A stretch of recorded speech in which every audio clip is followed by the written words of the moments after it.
December 2007.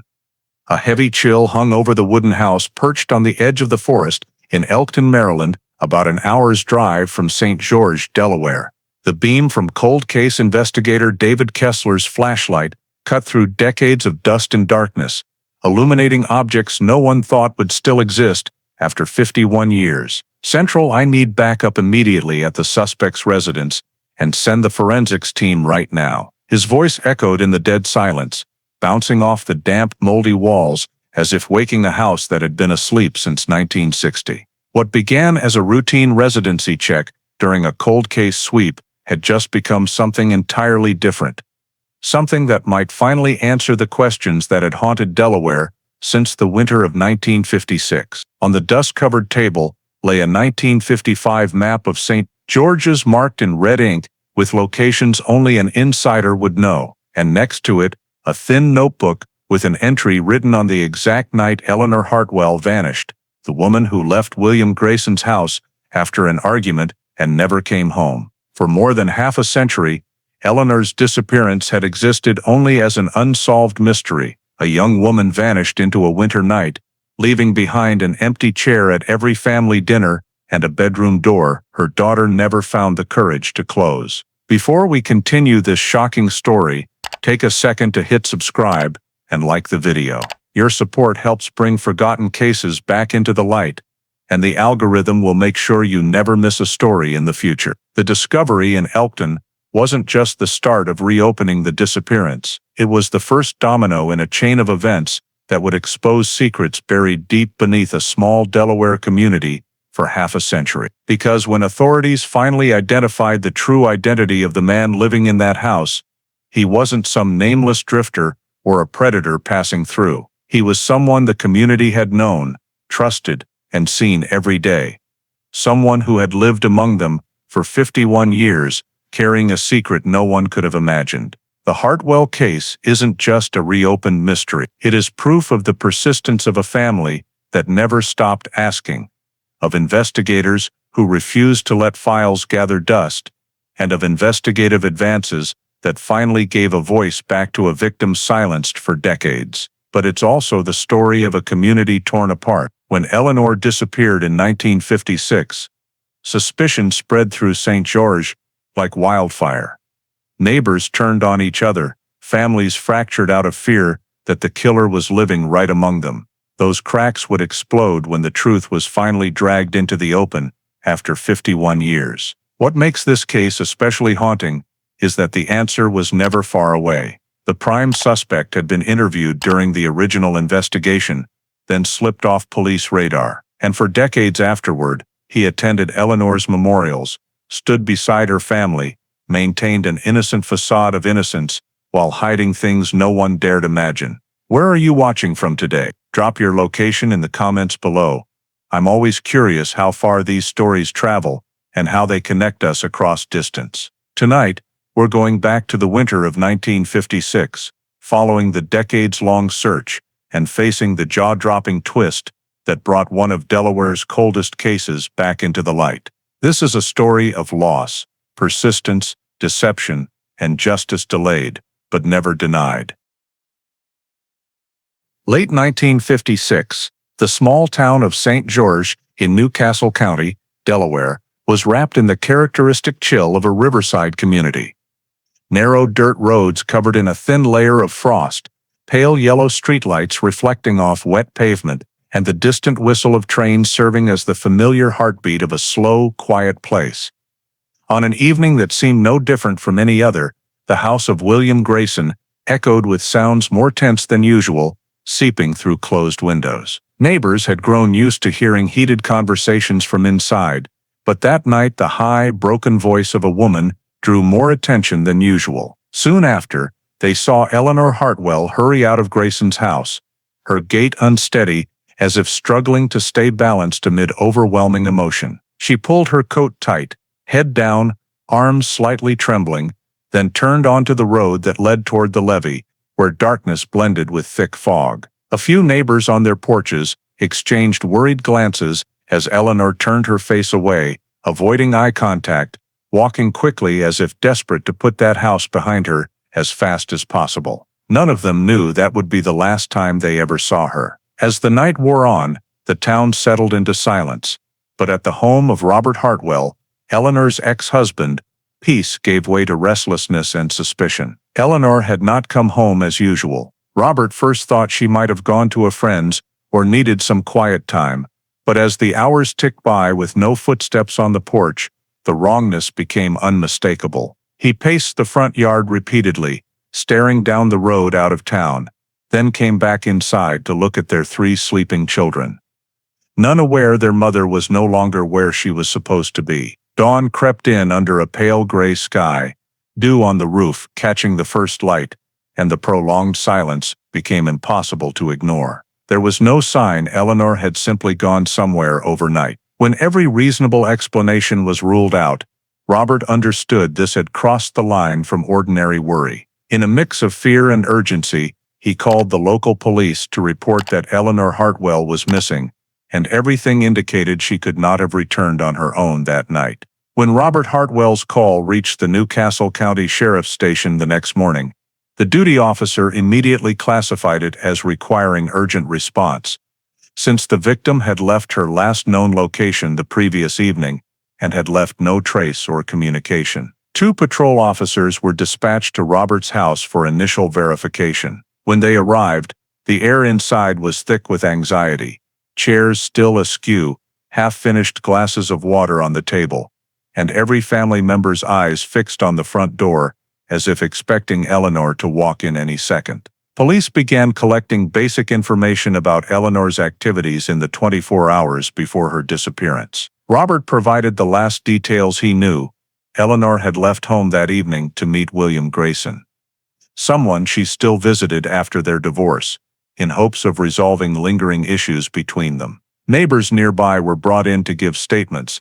They confirmed hearing an argument at Grayson's house before seeing Eleanor leave in a visibly tense state. Police noted that no one had seen her return to her own home after leaving Grayson's. After gathering initial information, they established basic timeline markers: when Eleanor left her own house, when neighbors saw her leave Grayson's area, and when the family began to worry she hadn't returned. Their next objective was to identify the last person to have contact with the victim, and all information pointed to William Grayson.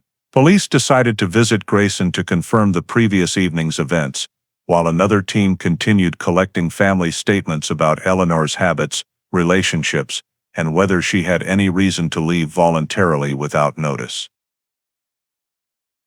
During initial data collection, police also flagged inconsistencies in witness accounts, particularly Eleanor's mental state when she left Grayson's, and cross-checked against when the family began to worry. At this stage, the missing person report was still being handled as routine, confirming identity, confirming last sighting, and initial investigation focused on those closest to the victim. Establishing Grayson as the last person to see Eleanor alive became the central element of the intake phase, shaping the direction of the next steps. No conclusions were drawn at this point.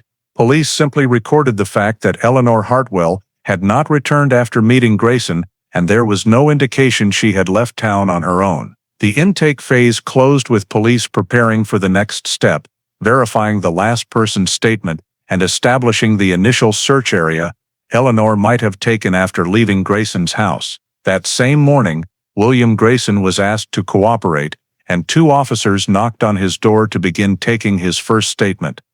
Grayson opened the door with an unusual calm, as if he had known they were coming and had already rehearsed every answer. According to his account, Eleanor had come over the previous evening to discuss an unresolved issue between them.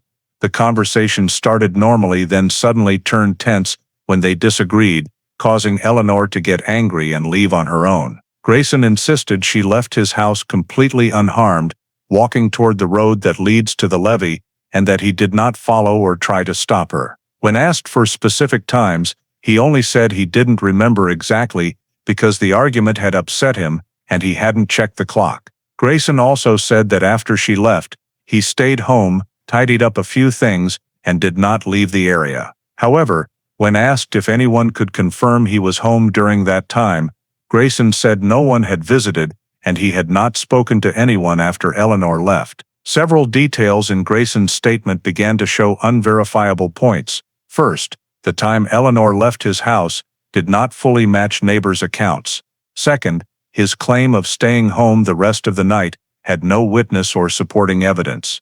Third, the direction Eleanor took according to him was only his own guess, not based on any specific observation. Additionally, Grayson repeatedly said Eleanor was just momentarily angry, but neighbors described her as far more unstable and hurried than he portrayed. Police recorded the entire statement while flagging vague or illogical segments for later cross-checking. Although they could not conclude anything yet, they established Grayson as a key point of monitoring in the investigation, since he was the last person to have direct contact with Eleanor and the only one who could provide part of the picture of the final minutes before she vanished. Determining the time, direction of travel, and Grayson's actions after Eleanor left became the temporary focus of the file, laying the groundwork for authorities to continue filling in the critical gaps in the night she disappeared from St. George. Based on that approach, police began compiling all information from the family, neighbors, and Grayson's own statement to construct an initial timeline clear enough to identify the anomalies requiring further verification. According to Robert Hartwell, Eleanor left home that evening intending to meet Grayson to resolve lingering issues between them and normally would have been back no later than midnight. The family confirmed Eleanor had taken no luggage or personal items, suggesting intent to go far or stay elsewhere, and her not returning overnight was completely out of character. Meanwhile, statements from Grayson's neighbors helped confirm a key time marker. They heard the argument between the two, sometime not long after Eleanor arrived. Some neighbors described Eleanor's voice as loud and breaking, indicating the exchange had gone beyond normal. Shortly after, they saw her leave Grayson's house in a state described as unstable, walking quickly while looking back, as if needing to escape the situation immediately.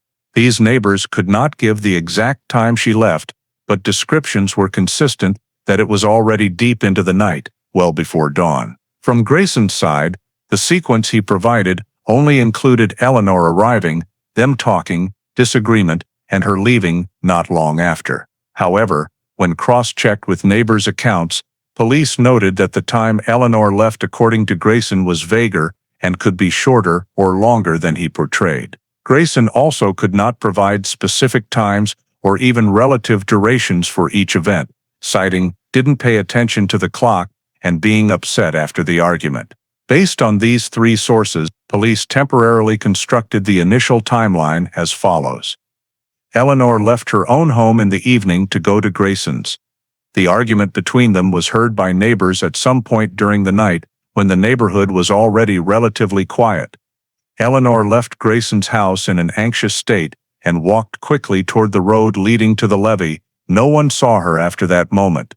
The family began to worry when her absence stretched unusually long and she could not be reached. This timeline established three main markers: time she left her own home, time of the argument at Grayson's, and time she left there, but still had many gaps needing clarification. The first gap lay between when Eleanor arrived at Grayson's and when neighbors heard the argument.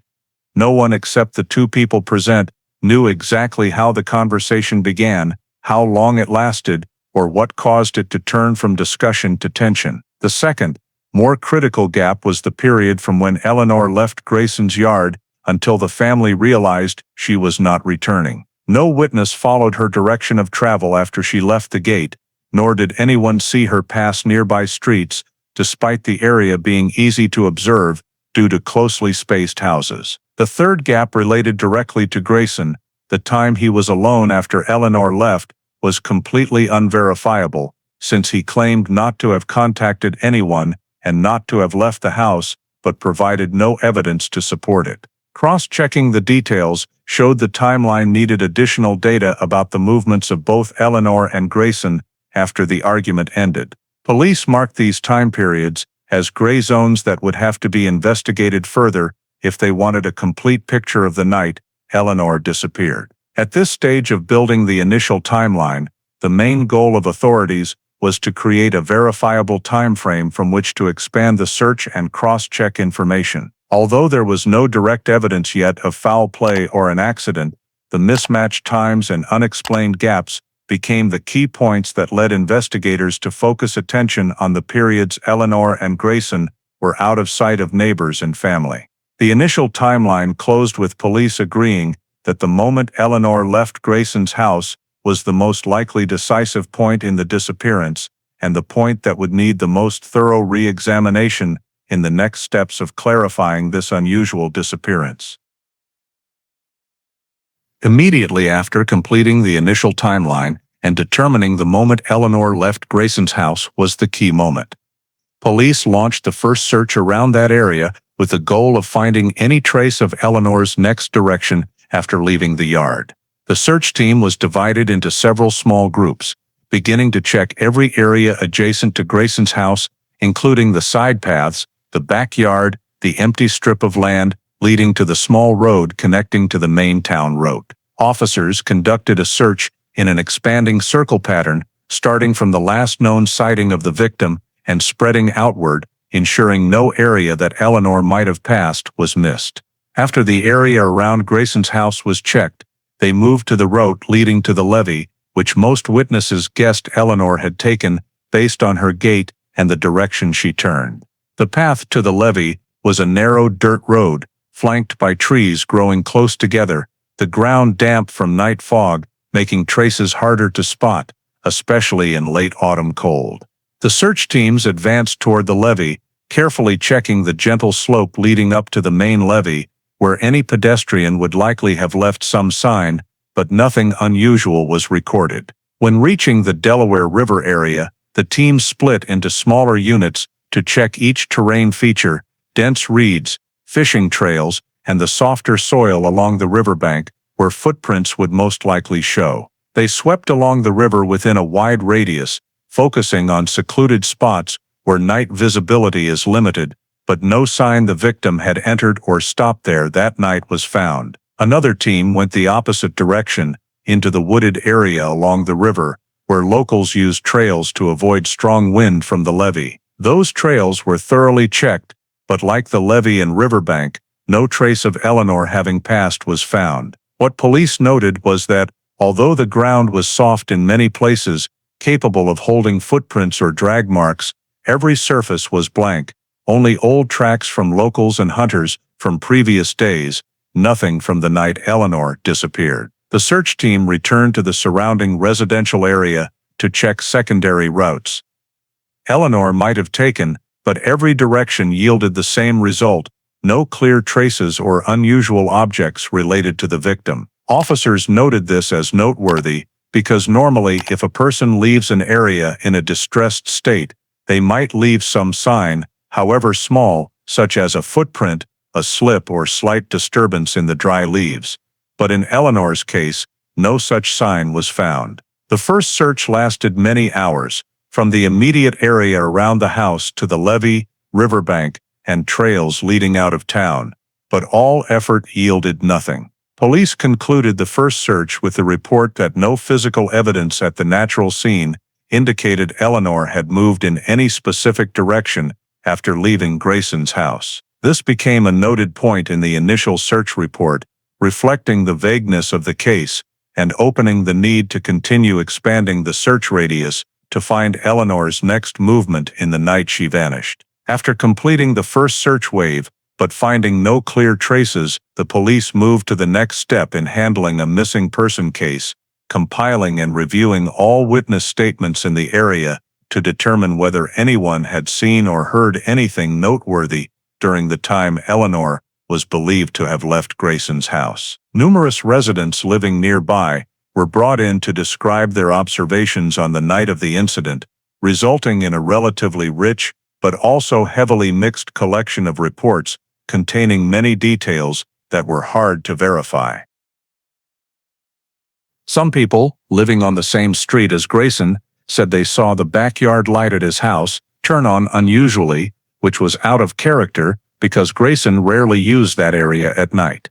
Others reported hearing a loud noise like something falling or crashing, but no one could confirm it was related to Eleanor. A few residents near the levee area said they saw the silhouette of a woman walking quickly past the entrance leading down to the riverbank, but no one was certain it was Eleanor, because the thick fog made identification nearly impossible. There were also reports of car headlights farther south along the levee late at night, but witnesses only described them vaguely as faint and could not specify the type of vehicle or exact direction of travel. One man, living near the road leading into the riverside woods, reported hearing hurried footsteps followed by prolonged silence. However, he admitted his eyesight was poor, and he couldn't be sure whether the sound actually occurred on the night Eleanor disappeared or on the night before or after. When compiling the statements, police quickly realized that many details overlapped yet failed to align,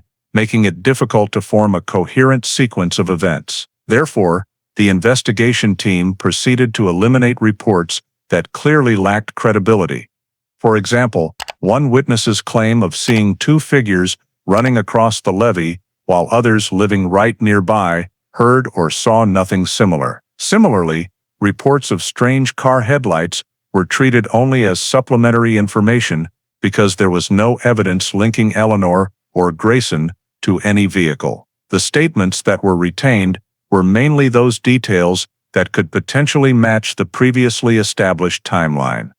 Loud arguing at Grayson's house, the silhouette of someone leaving the area toward the levee, and the unexplained backyard light turning on. These elements were judged consistent with the timeline built from family accounts and Grayson's own statements, helping confirm that Eleanor did indeed leave Grayson's house in a hurried and unstable state. However, even the most credible statements provided no precise information about the victim's subsequent direction, as no one saw Eleanor after the moment she left the main path. Although the investigation team tried to piece the details together into a chain of events, the information gathered during this initial witness roundup only clarified the general context and could not yet determine Eleanor's destination or what situation she encountered. As a result, the investigation team decided to expand the search radius when the areas near Grayson's house and the route down to the levee yielded no viable traces. Given that witness statements only provided a general direction of Eleanor's movement without pinpointing her next stopping point, police shifted to combing less traveled areas where the victim might have fled in a panicked state, including the old railroad line running west of St. George's, abandoned warehouses near the riverbank, the dense reed beds along the levee, and the gravel strip stretching along the water's edge. The search began at the railroad line, where the terrain consisted of narrow, steep embankments covered in small rocks and scattered low bushes. This was an area where some locals said they occasionally heard footsteps at night, though they weren't sure it happened on the exact night of Eleanor's disappearance. The search team walked along the tracks, splitting into two parallel lines to look for minor ground disturbances such as footprints, skid marks, or displaced dirt and stones, but the dry, hard surface regularly traversed by freight trains made detecting any recent signs nearly impossible. Nothing indicated Eleanor had ever been there. From the railroad, the team moved down to the cluster of old warehouses on the edge of a long-defunct industrial zone. The large buildings had rusted tin roofs and cracked concrete floors and could easily serve as temporary shelter for someone trying to escape the wind or prying eyes. They checked each warehouse one by one, opening doors, sweeping flashlights into dark corners, looking for signs of recent human activity around the time of the incident.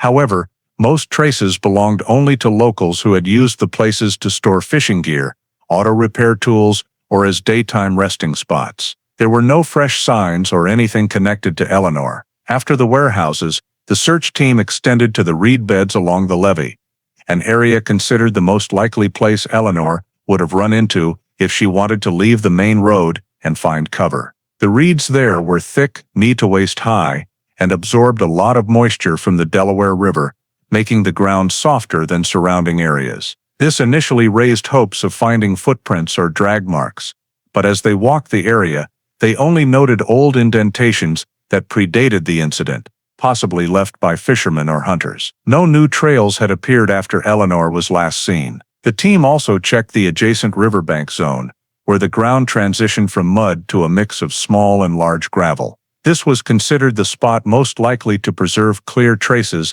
if the victim had passed through, since gravel tends to shift out of place or show small grooves under body weight. Yet after thoroughly sweeping the entire reasonable stretch of riverbank, they found no disturbance patterns consistent with the time of Eleanor's disappearance. Some stones had been moved, but the marks indicated natural river rise and current, rather than human passage. The expanded search continued to other locations the victim might have reached while panicked, such as the open land between the levee and the railroad, the low-lying strip south of town, and the entrance to the woods on the edge of St. George's. At each site, the team used the standard linear sweep method, everyone advancing in a horizontal line, maintaining even spacing to maximize ground and object observation. However, just like the previous areas, these locations provided no clues indicating Eleanor had ever been present. Everything at the scenes appeared undisturbed, with no new physical evidence or unusual disruption from the night she vanished. The absence of any findings not only widened the scope of suspicion, but also put the investigation team in a difficult position. If Eleanor had left Grayson's house in an unstable state, there should have been at least one spot reflecting her presence, yet the entire large area around town showed no sufficiently clear sign. At the conclusion of the second search wave, police recorded that efforts extending to the railroad, abandoned warehouses, reed beds and gravel zones had all yielded no results. This was the first report indicating that the physical space where Eleanor might have appeared offered virtually no useful data, and that her disappearance had occurred without leaving any direct traces on the surrounding terrain, making it considerably harder to determine her next direction of movement. After the expanded search produced no clear signs, police returned to the most critical starting point of the case: the statement of William Grayson, the last person known to have had contact with Eleanor before she vanished. Cross-referencing his initial statement with data obtained from witnesses, and the searches led the investigation team to request Grayson come in once more to clarify vague and inconsistent details from his prior interview. When summoned to the police station, Grayson maintained the same demeanor as the first time, calm, articulate, and insistent that he had no involvement in Eleanor's disappearance. However, when asked to recount the sequence of events again, his statement began showing deviations from the previous version. In the first interview, Grayson said the argument happened shortly after Eleanor arrived. In the second, he claimed the two had talked for quite a while before tensions rose. Police noted this change because the duration of the conversation was key to establishing whether the timeline matched or contradicted neighbors' accounts. When asked about the moment Eleanor left, Grayson had previously said she left right after the argument, whereas this time, he described her standing at the door for a while, appearing hesitant before walking out. This small shift created a new time window, unsupported by any witness, prompting police to flag it for verification. Furthermore, Grayson altered the direction he claimed Eleanor took. In the first statement, he said she headed down toward the levee. In the second, he said she might have turned onto the small road heading west because she looked like she wanted to avoid people. Police considered this change unusual since his initial description had been definitive. Additionally, when asked whether he heard anything after Eleanor left, such as hurried footsteps or noises from the neighborhood, Grayson first replied that he hadn't paid attention because he was upset. In the second interview, however, he said he vaguely remembered some noise outside, but wasn't sure what it was. Adding this new detail, though minor, was viewed as a sign that Grayson was adjusting his account based on information he assumed police had already gathered. Police continued cross-checking and identified another discrepancy when asked about when he cleaned up the house after the argument. Grayson was inconsistent between the two sessions. He first said he cleaned right after Eleanor left, then said he waited until he calmed down before starting. This made that timeline difficult to pin down. Compiling these discrepancies, police concluded that Grayson either did not remember events accurately or was deliberately shaping his description to distance himself from suspicion. While reaching no firm conclusion at that stage, The investigation team clearly noted the inconsistencies and treated them as a red flag requiring close monitoring.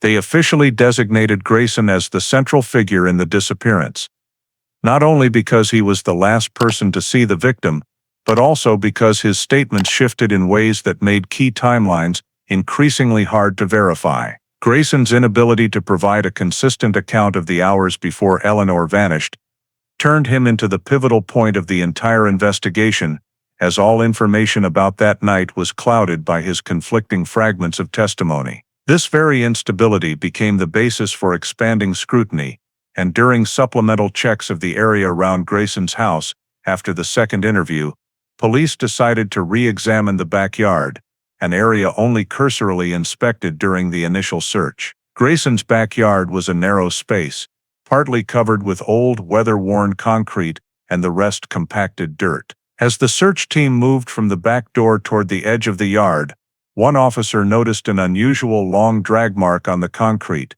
extending from just beside the rear threshold out into the open yard. It was a straight, unevenly wide scratch where the concrete surface showed heavy abrasion and appeared lighter in color than the surrounding area, indicating the mark had not existed long enough to be fully weathered, but was not so fresh that the edges were still sharp. The team compared the adjacent area to see if it could simply be a mark from household items like dragging a coal bin, moving furniture, or shifting everyday objects.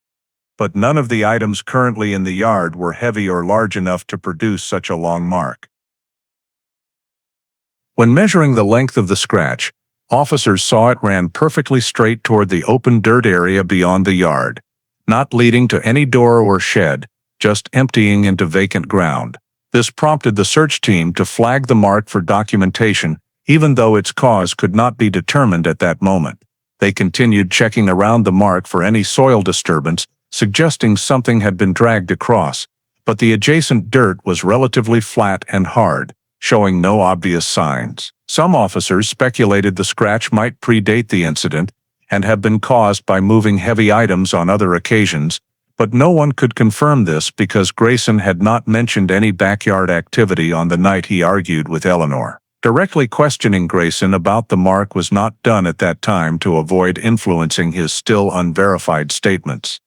Instead, police simply recorded the position, length, direction, and degree of wear of the scratch in the supplemental search report, along with a diagram of the backyard for future reference. The investigation team agreed that the scratch could not be treated as evidence of events on the night of Eleanor's disappearance because there was no accompanying physical evidence. No witness saw unusual activity in the backyard, and no way to pinpoint exactly when the mark was made. Nevertheless, its existence, especially right beside the back door Grayson claimed he never used that night, made it a noteworthy detail. The scratch was entered into the case file as an item requiring future verification, with a clear note that it might or might not be related to the disappearance, but should not be overlooked when assessing anomalies at Grayson's property, the last confirmed location of the victim before she vanished from St. George. Immediately after documenting the backyard scratch but before its significance could be determined, the investigation team shifted focus back to a more critical element: William Grayson's own movements on the night Eleanor disappeared. Reviewing his statements from both rounds showed Grayson describing himself as staying home the rest of the time. But the inconsistencies in details led police to verify every location he might have visited that night. They began with places closest to Grayson's house, including the gas station at the end of the main road, where one witness had previously mentioned seeing Grayson walk in to buy cigarettes at a pretty late hour. When police re-interviewed that witness for a more precise time, the man said he remembered it clearly because the station was empty that night, and Grayson appeared restless, constantly looking out the glass door. The time frame the witness provided did not fully align with Grayson's claim of staying home after Eleanor left. From the gas station, the team moved on to verify at a small bar a few blocks from Grayson's house. The owner couldn't confirm whether Grayson stopped by that night, but a regular customer recalled seeing a man who looked like Grayson standing on the porch for a while, before leaving without coming inside. He couldn't recall the exact time, but was certain it was very late, and the bar was close to closing. Police compared this to Grayson's earlier assertion that he never left the house after Eleanor departed and noted it as an ambiguity. Witness descriptions could apply to Grayson, but were not conclusive. They continued checking a small convenience store not far away, where a nearby resident said she saw a man walking past the shop, slightly hunched and moving quickly, at a relatively late hour. She couldn't be positive it was Grayson, but the height and gait matched his characteristics. All this information was added to the report as potentially relevant, but still unverified data. When collating the statements, police discovered that the period from when Eleanor left Grayson's yard until the following morning contained multiple gaps Grayson could not clearly account for. In his initial statement, he said he cleaned up the house and went to bed without detailing when that occurred. In the second interview, he said he sat for a long time to calm down before doing anything else. Both versions lacked specific timestamps, while scattered witnesses described sightings of someone resembling Grayson at various locations around town. These discrepancies created a significant unaccounted-for window, estimated at several hours, during which Grayson could provide no evidence he was actually at home as claimed.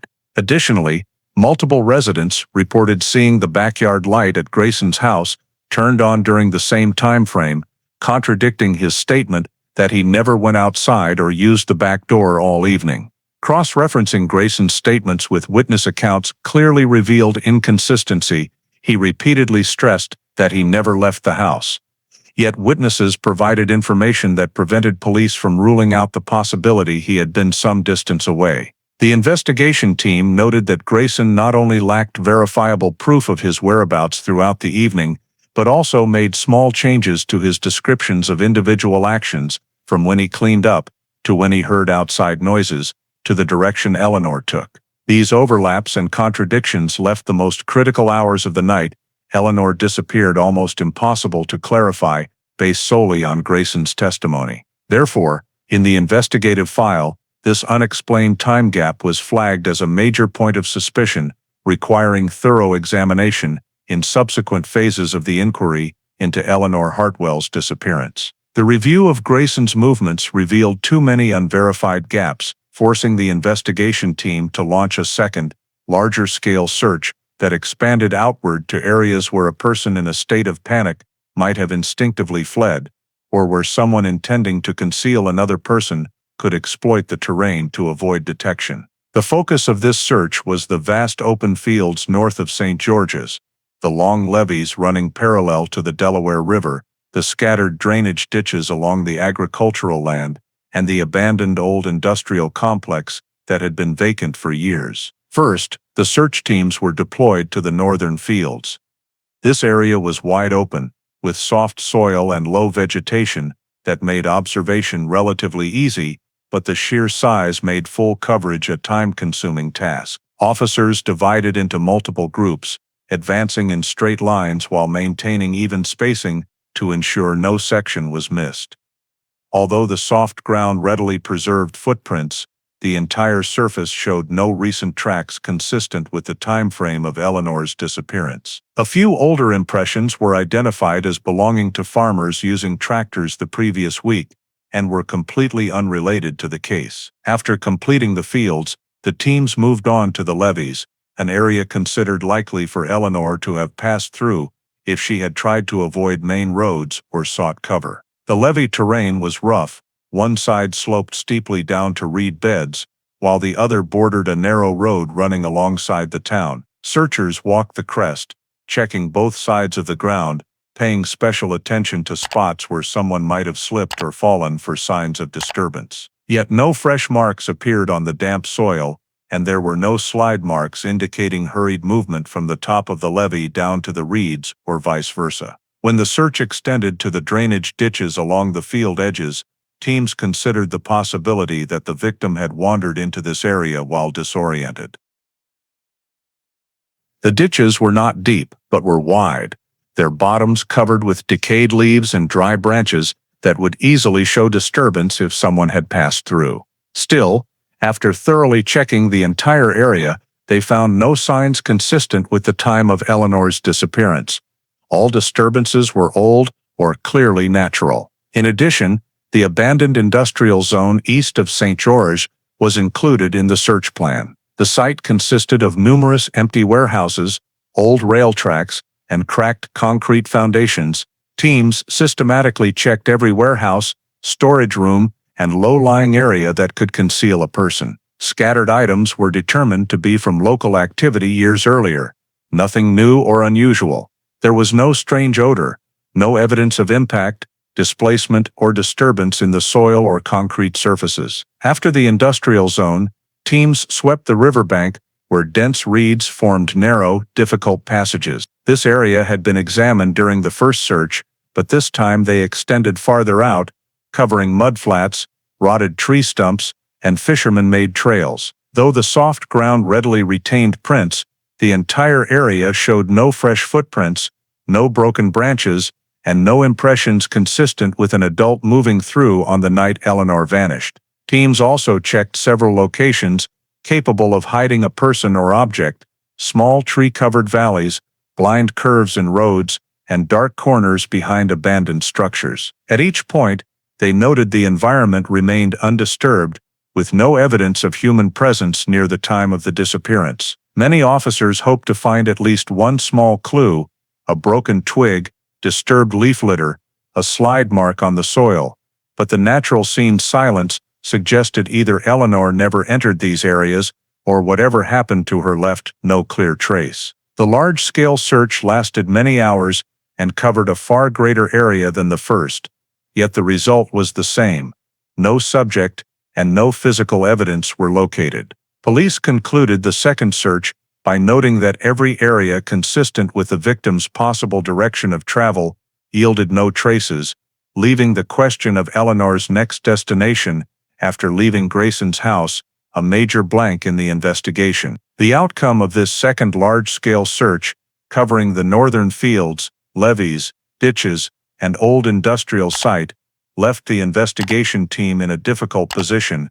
They had found no direct traces related to Eleanor Hartwell's disappearance. No fresh footprints, no unusual objects, no terrain disturbance, and no additional witnesses providing valuable information. With every plausible area the victim might have passed through thoroughly searched, and still yielding nothing, police had to face the reality that they lacked the physical evidence or objective proof needed to push the investigation further. In internal reports, the team clearly stated that the absence of direct evidence made it impossible, under Delaware regulations at the time, to obtain warrants for expanded searches of Grayson's property or any other private location.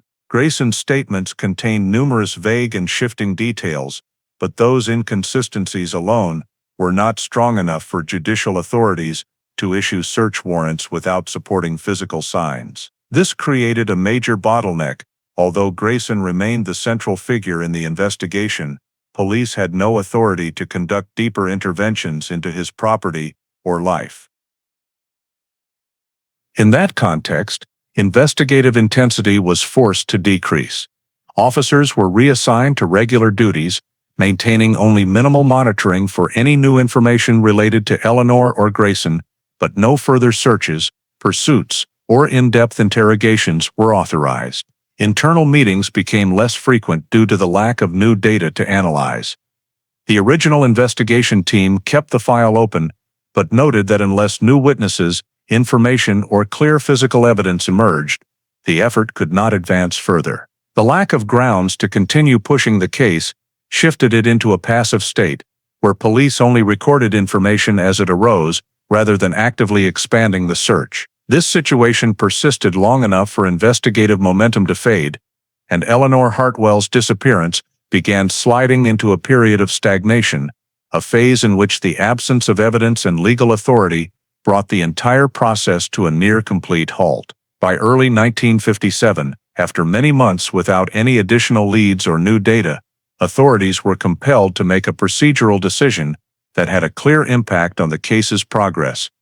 Eleanor Hartwell's missing person file was reclassified as a cold case under Newcastle County regulations at the time. The decision rested on three main factors: no direct evidence proving a crime had occurred, no physical evidence or signs recovered after 2 large-scale searches, and no legal basis to continue expanding the investigation against William Grayson or any other private property. In the case closure report, police explicitly stated that although Grayson was the last person known to have contact with Eleanor and had multiple contradictions in his statements, those contradictions did not carry sufficient weight to designate him a suspect under the legal standards of the era.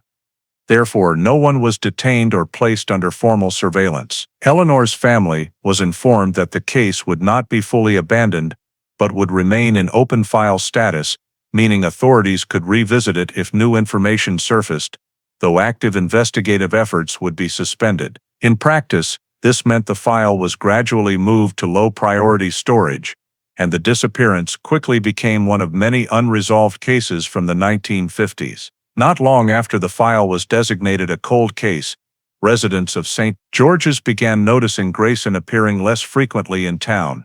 He sold his house and quietly left Delaware without providing a forwarding address or reason for departure. Since no surveillance order or travel restriction applied to him, police could not intervene and had no legal basis to track his movements. Grayson's departure made later access to the most important witness far more difficult, and with no one detained or officially designated a suspect, Eleanor Hartwell's file became truly frozen, not discarded, but no longer making any meaningful progress, joining the ranks of Delaware's unsolved disappearances from the late 1950s. In 1968, more than a decade after Eleanor Hartwell's missing person file was moved to cold case status, the New Castle County Police Department conducted an administrative review of backlog cases to reorganize storage. During this process, a young officer newly assigned to the Records Division, who had never worked the original investigation, happened to notice the unusual structure of the Hartwell file. He began reading the entire set of documents, from the initial report, witness statements, and search notes to the interrogation transcripts of William Grayson. Viewing the case with fresh eyes, unburdened by the original investigator's perspectives, the young officer identified numerous inconsistencies between Grayson's statements and the timelines provided by neighbors and family.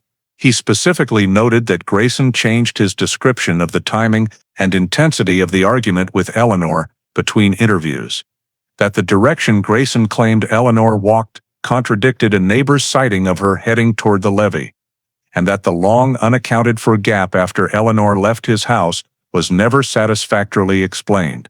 Additionally, the officer flagged Grayson's inconsistent demeanor across the 2 sessions, a red flag that, by the standards of modern criminal investigation at the time, warranted closer attention. He also highlighted the backyard light turning on detail mentioned by multiple witnesses, which Grayson never referenced, considering it a significant overlooked point. When reviewing the backyard search records, the officer paid particular attention to the long scratch on the concrete patio, a detail that had been recorded but never deeply evaluated. He suggested the scratch, located along the path leading to the soft soil area behind the house, merited re-examination. The young officer compiled all his observations into a lengthy memo recommending that Eleanor's case exhibited irregularities far beyond an ordinary missing person incident, and that Grayson should have been scrutinized far more thoroughly before the file was closed. However, when the memo reached management, it received no meaningful attention. At the time, the detective division was overwhelmed with new cases, and reopening a decade-old investigation was not a priority. Moreover, under existing regulations, a cold case could only be reactivated with new and substantial evidence, while the inconsistencies the officer highlighted, though logical, remained inferential and lacked accompanying physical proof. As a result, the report was filed away without further investigative review and returned to storage with the rest of the case documents. The sharp observations and contradictions pointed out in the 1968 memo generated no new momentum for re-evaluation, and Eleanor Hartwell's disappearance continued to sit untouched in archives, its cold case status unchanged. In 1978, when Eleanor Hartwell's disappearance had been silent for more than 2 decades, the New Castle County Police Department received unexpected information from the local hospital. An elderly man in the final stage of a serious illness requested to speak with police about a matter that had haunted him for years. The man had lived near the southern edge of St. George's in 1956, at the time Eleanor vanished, and while hospitalized, he stated he did not want to die carrying a secret he had never told. When two officers arrived at the hospital, he recounted that on the night Eleanor disappeared, he had accidentally seen William Grayson near a dirt road leading into the low woods behind town. According to the witness, he was returning home late after visiting relatives and had to take a detour because the main road was blocked for repairs. As he passed the area, he saw Grayson's car parked close to the roadside, headlights off but the trunk slightly open. He did not approach, but from about 30 yards away, he observed Grayson struggling to move a heavy object from the car to the ground. He could not identify what it was, only that Grayson used both hands, was bent over, and staggered because the object was cumbersome. The witness emphasized that Grayson's behavior was highly unusual. He kept looking around as if afraid of being seen. When asked why he had not reported it at the time, the man explained that in 1956, he was unaware Eleanor's disappearance occurred that same night, and when he heard about it days later, he was unsure whether what he saw was related. He hesitated because his vague account did not seem clear enough to be helpful. Over the years, however, guilt convinced him the detail needed to be recorded before he no longer could. The two officers took a full statement, documenting the location where Grayson was seen, the description of the car, Grayson's posture, and the characteristics of the heavy object. They attempted to clarify verifiable points, but the witness admitted his memory had faded after more than 20 years. He could not recall the exact date, only that the night was moonless and very dark. When cross-referenced with the old file, police found the statement aligned with the general context of the disappearance night. Grayson had no alibi, numerous gaps in his timeline remained unverified, and his presence in a remote area late at night was entirely plausible. Legally, however, the dying man's account was supplementary only and lacked the weight to reopen the case. There was no accompanying physical evidence, no remaining terrain marks to check after so many years, and the witness's description was not specific enough to trigger concrete investigative steps. Thus, the 1978 report was added to the file, marked for reference, acknowledging it as new information, but insufficient to alter the case's status. Without supporting evidence, and unable to conduct further investigation based on a faded memory, Eleanor Hartwell's disappearance remained a cold case.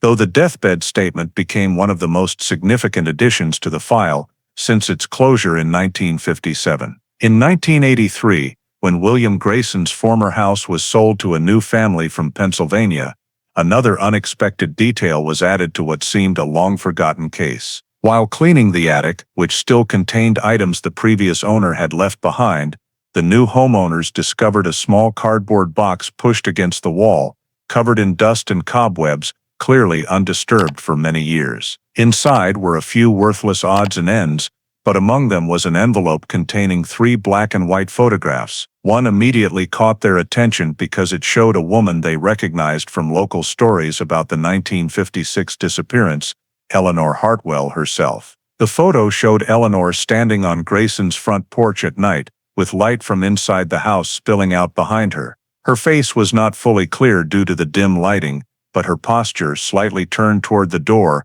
one hand on the wooden frame, gave the impression she was either about to leave or had just stepped outside. What truly startled the new owners, however, was not Eleanor, but the background in the darkness covering the backyard.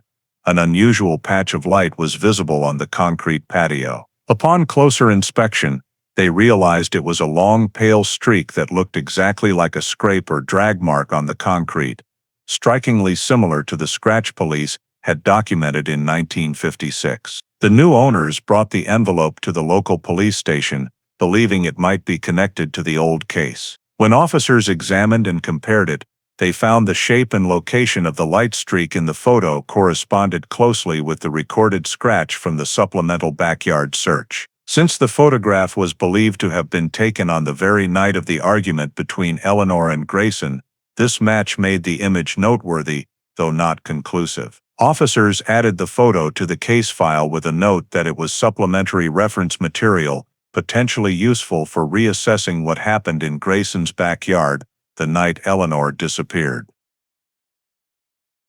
They also observed that the photo's presence in a box, abandoned for years, indicated Grayson had not taken all his belongings when he left Delaware, and some items possibly connected to that night had been inadvertently left behind.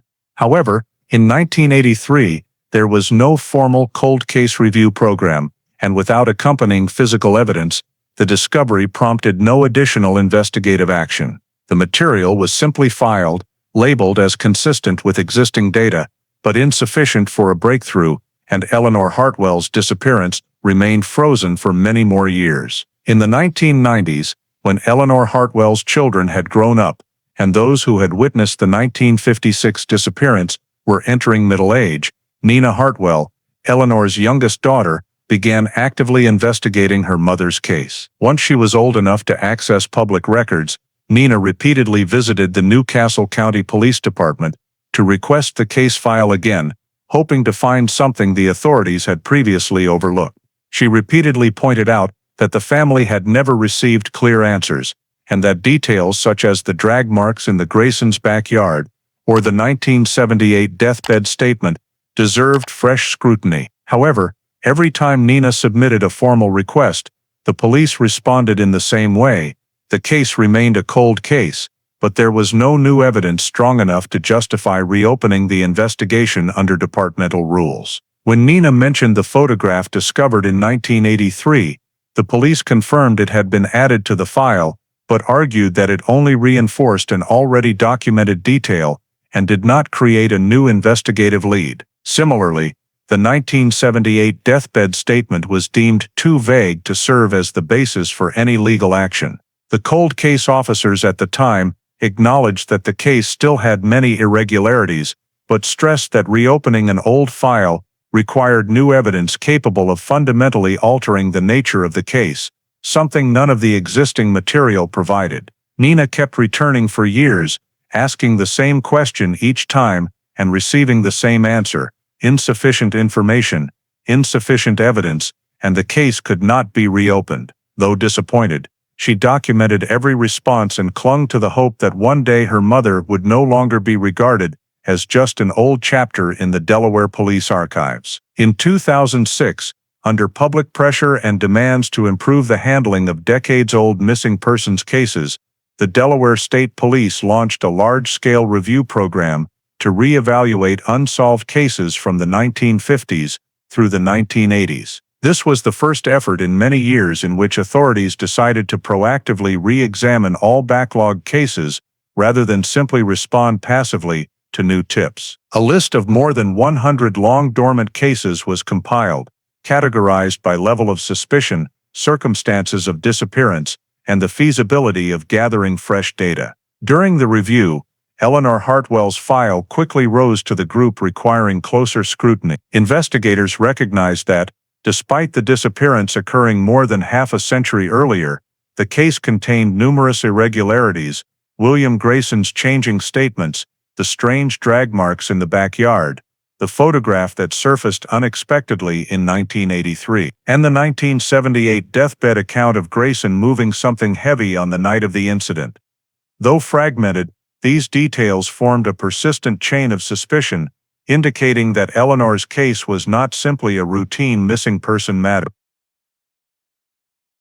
Additionally, the file contained many gaps that had never been filled due to the legal constraints and limited investigative capabilities of the 1950s.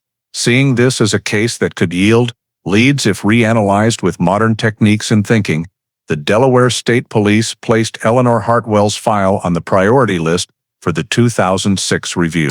A dedicated cold case unit was formed, consisting of investigators experienced in analyzing old files and reconstructing timelines. Their task was not to immediately search for new physical evidence, but to examine the entire body of documentation using contemporary methods, cross-referencing every detail, identifying contradictions, and reassessing points that had been downplayed during the original investigation. Once Eleanor's file was transferred to this unit, It was no longer treated as a forgotten case in storage, but became one of the flagship examples for evaluating the potential to reinvestigate historic disappearances. Inclusion in the 2006 review program marked the first time in nearly 50 years that Eleanor Hartwell's disappearance had a chance to be examined systematically rather than remain frozen as a directionless archived document.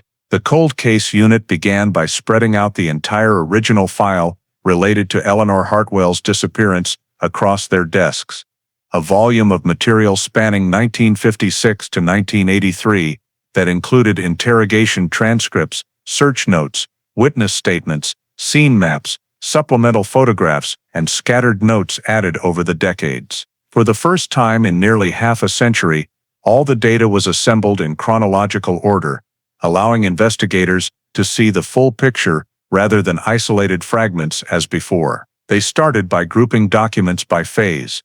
The moment Eleanor disappeared in 1956, the initial search efforts, Grayson's statements from his 2 interrogations, the young officer's 1968 notes, the 1978 deathbed statement, and the photograph discovered in 1983. From each group, investigators extracted details relating to the timing, behavior, and location of both Grayson and Eleanor and entered them into a master comparison chart. When cross-referencing statements across different time points, they uncovered contradictions that had been overlooked in the original investigation. For example, in his first statement, Grayson described a brief argument, after which Eleanor left almost immediately. In the second, he said they talked at length before tensions escalated. This created a significant timeline discrepancy, and when compared with neighbors' accounts of when they heard the argument, Grayson's statements appeared adjusted to better match facts he assumed police already knew. The unit also noted that Grayson gave 2 different directions Eleanor might have taken, first toward the levee, later along the small road to the west. This shift in the context that no one ever saw Eleanor after leaving Grayson's house made it plausible that he was creating multiple escape routes to divert attention from the area immediately around his own property. Continuing their analysis of Grayson's actions after Eleanor supposedly left, the unit discovered that over the course of a decade, every recorded note about that time period contained different details. Initially, he said he cleaned the house. Later he said he sat alone to calm down. And according to the young officer's 1968 note, he once described going out to the backyard for some air, directly contradicting earlier claims that he never went outside. When the timelines were placed side by side, the unit realized that the critical gap, the most important period in the entire case, not only had never been narrowed, but had actually widened as Grayson's statements evolved over the years. Each time Grayson retold the story, that gap changed shape. Sometimes he claimed to have stayed inside all evening. Sometimes he admitted hearing noises outside, but couldn't remember clearly, and in one scattered report found in the file, he was noted as saying he felt Eleanor might come back, suggesting he stayed awake for quite a while after she left. These contradictions were continually flagged by the cold case unit, not just because they shifted over time, but because each shift made the timeline harder to verify rather than clearer. Turning to timeline reconstruction, the unit decided to rebuild the entire sequence of events, using the most logical order possible based on available data. They began with the moment Eleanor left her own home to visit Grayson. They then cross-referenced neighbors' accounts of when they heard arguing with the time Grayson said Eleanor left his house. Next, they incorporated witness reports of seeing a woman's figure heading toward the levee and reports of the backyard light turning on for no apparent reason. When these data points were connected to the location of the drag marks documented in 1956 and visible in the 1983 photograph, the unit saw that they formed a more logical chain of events than any interpretation derived from Grayson's statements. Finally, when they inserted the 1978 deathbed statement into the reconstructed timeline, the witness's observation of Grayson moving something heavy on the moonless night aligned precisely with the period Grayson could not account for. The cold case unit concluded that the original file contained a large volume of data showing Grayson's persistent inconsistencies were not random, or the result of fading memory over time, but rather signs of a story that was inconsistent from the very beginning. Re-evaluating the entire file, from minor details in statements to witness data and physical traces that had faded over the years, revealed that the timeline constructed in 1956 had numerous suspicious gaps and enough elements to warrant re-examination using modern investigative methods. Compiling,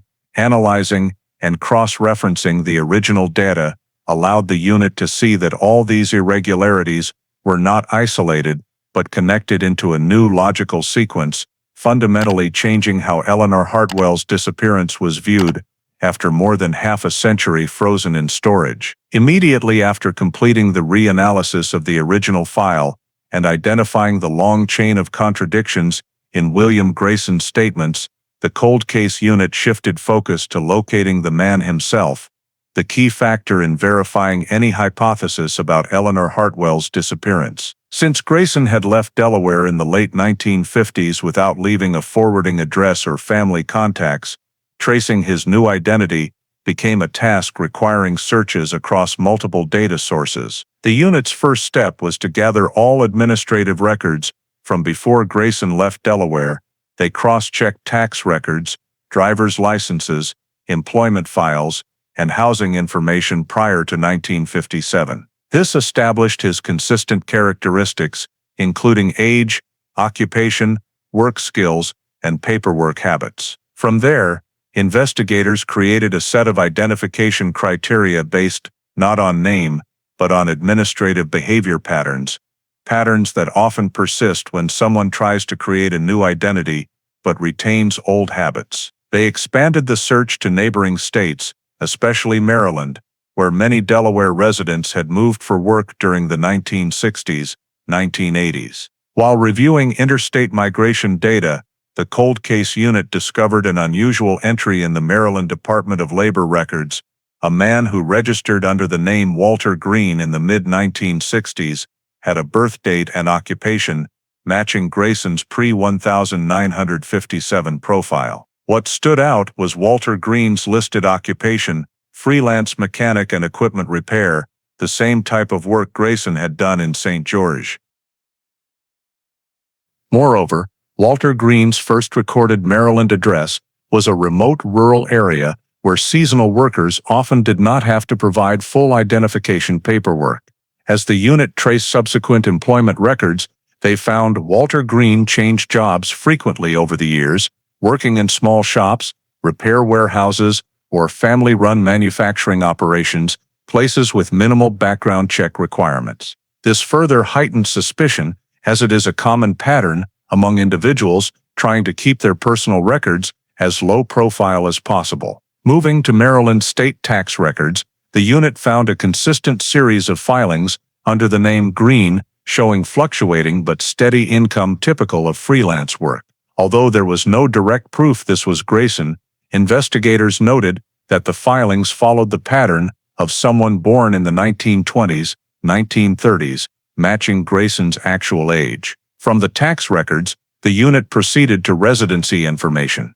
They located an address in rural Cecil County, Maryland, where Walter Green was registered as residing from the late 1980s through the early 2000s, indicating the person using that identity had lived in Maryland for decades. To strengthen the suspicion, the unit reviewed federal census records, comparing signatures, name-writing styles, and secondary identifiers between the old Delaware files and later Maryland ones. While not conclusive, the similarities were significant enough for the unit to classify Walter Green as highly likely to be William Grayson under a new identity. Finally, through coordination with local Maryland residency authorities, the cold case unit pinpointed the current address of Walter Green, a small house on the outskirts of Elkton, Maryland. The address was still active, and records showed the man using that identity was still alive. For the first time in nearly half a century,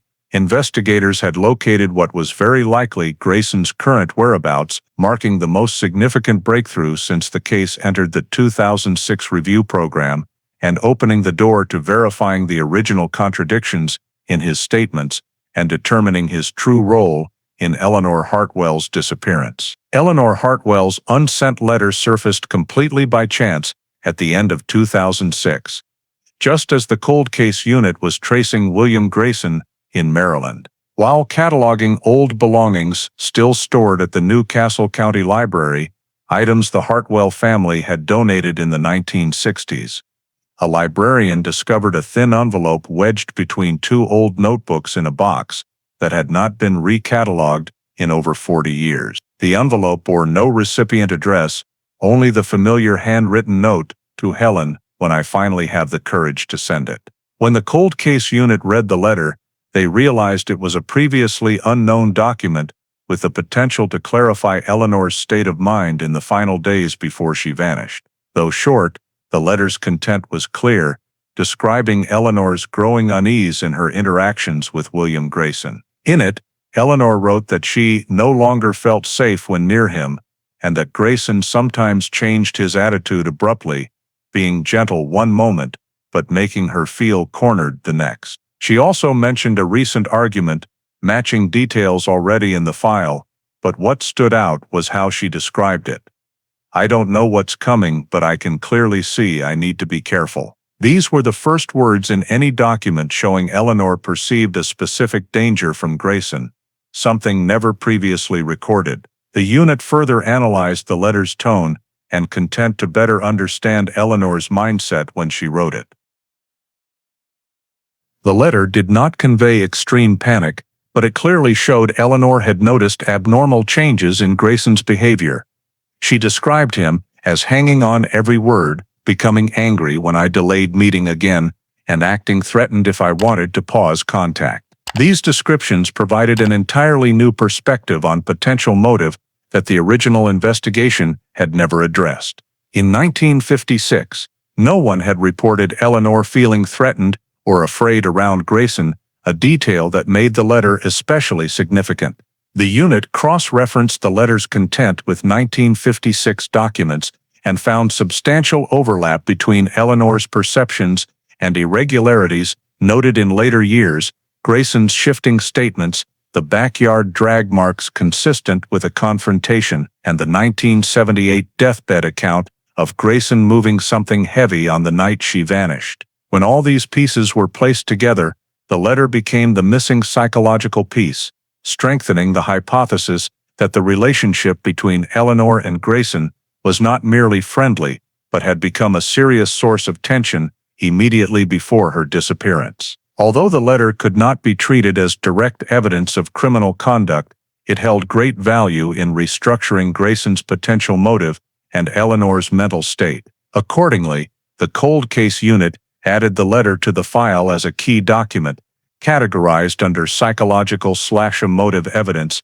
for the overall re-evaluation of the case. The discovery of this unsent letter marked the first time in decades that investigators had obtained direct personal evidence from the victim herself, showing that Eleanor had clearly sensed danger from the last person known to have seen her, a crucial piece that helped the team complete the picture of the hours and days leading to Eleanor Hartwell's disappearance. During the comprehensive review phase, after discovering Eleanor's unsent letter and tracing Grayson's trail to Maryland, the cold case team decided to take a critical step, re-interviewing all surviving witnesses from 2006 who had been alive in 1956, including Grayson's neighbors from that year. The gas station owner, who reported seeing Grayson late at night, and the bar employee who said he saw a man resembling Grayson standing on the porch the night Eleanor disappeared. Because more than half a century had passed, many witnesses could no longer recall every small detail,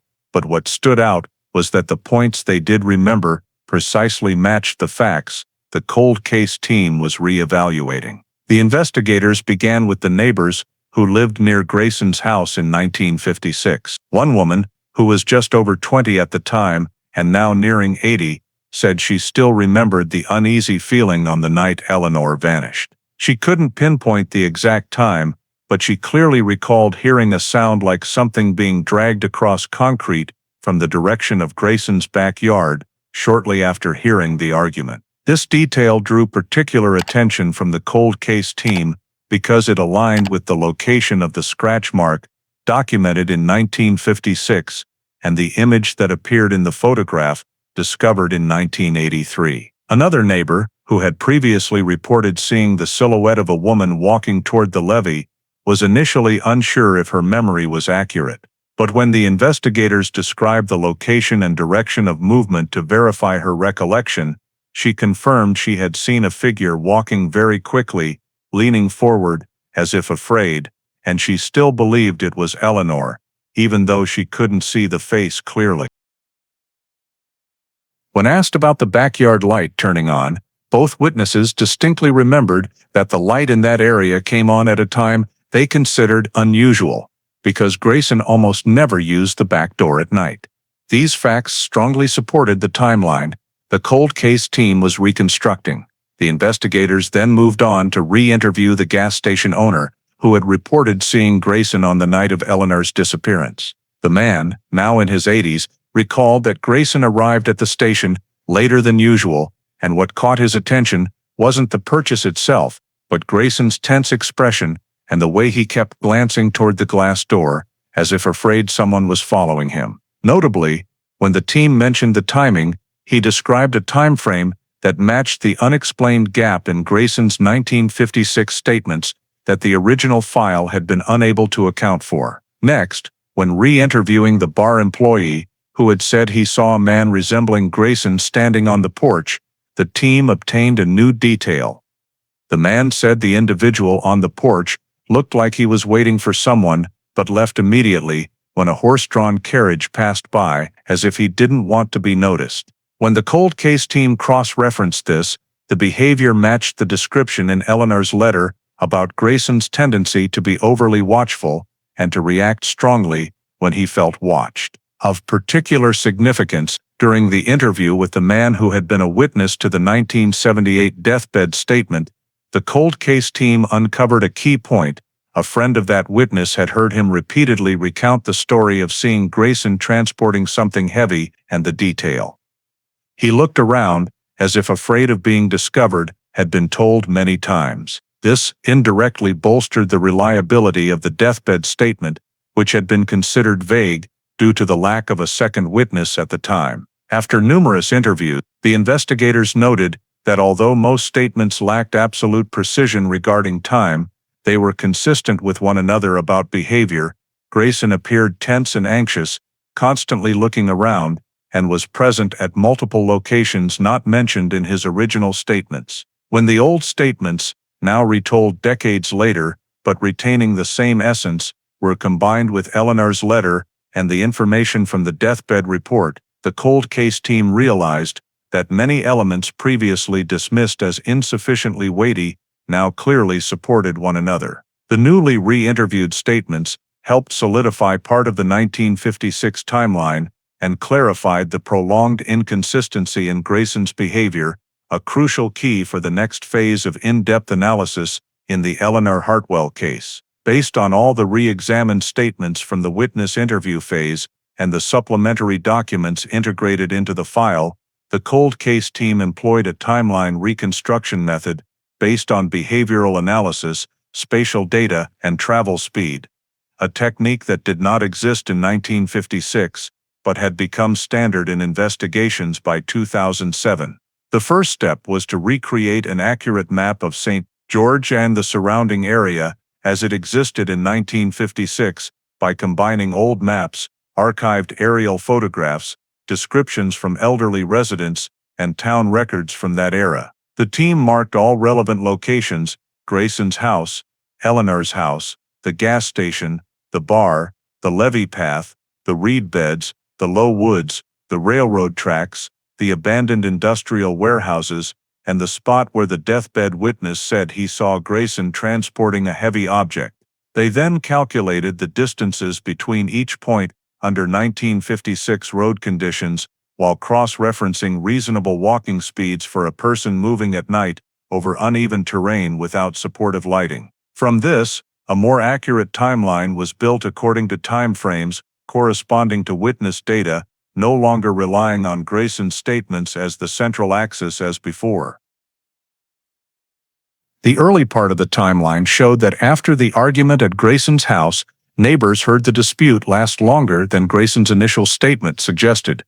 When cross-referenced with Eleanor's description, in her letter to Helen, that she felt Grayson was erratic and tended to react violently when he sensed she wanted to leave, the investigators concluded that the argument most likely was not as brief as Grayson described, but lasted long enough for neighbors to hear it on two separate occasions. From the moment Eleanor left Grayson's porch, the timeline branched into three possible directions she could have taken, based on witness descriptions and terrain, toward the levee, along the narrow western road, and around the back of Grayson's house, where it connected to low-lying land. Each route was evaluated based on the likelihood that Eleanor, in a distressed state, could have taken it, combined with traces that were or were not found during searches. However, the reconstruction showed that none of the routes fit the scenario of Eleanor leaving on her own without leaving traces, because the terrain on all three paths would easily record skid or footprint marks,